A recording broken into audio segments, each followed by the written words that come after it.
3 days after Pat Bell announced he won't be running the May election, a potential candidate has stepped forward. Mike Morris has a long history with the Liberals in Prince George Mackenzie, but the NDP may have a bit of a leg up this time around. He says he's putting his money where his mouth is. Mike Morris is putting his name forward for the Liberal nomination in Prince George Mackenzie. I've been the kind of individual that wants to be part of the solution, not part of the problem. I think voting gets you in the door, but if you want to have a significant change or be part of the change, then you have to step up to the plate. The former president of the Riding Association stepped down Monday to consider running for the party. Morris is a retired RCMP officer, formerly the superintendent at North District.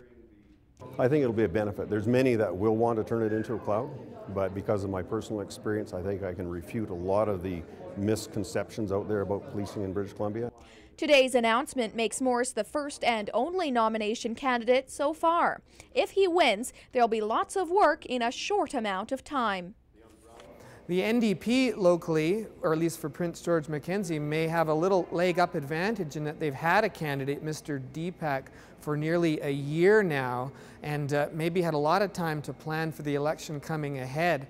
I don't believe it does. You know, the argument that he's going to be presenting, I'm sure that Mr. Deepak was preparing to go against Pat Bell and his jobs plan, and I'm sure I'm probably going to be faced with a lot of the same arguments from him. And I'm prepared to offer him solutions. I've been nominated the candidate for Prince George Mackenzie since April of last year, so I do have a head start. We've been knocking on doors, we've been meeting with people, we've been touring work sites, we've been organizing. NDP candidate Bobby Deepak says his campaign is in full swing and local residents are looking for a change.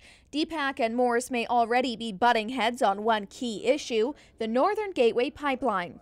I've always supported it, and I'm on record of supporting the Gateway Pipeline, but I also support the Gateway Pipeline with the criteria that Christy Clark has determined. It's one of those things that their message has been inconsistent from day one. The NDP has been strong. Our message is clear. We're against the pipeline. But whether Morris will be the next Liberal candidate won't be decided until after February 28th. Aileen Mateshall, CKPG News.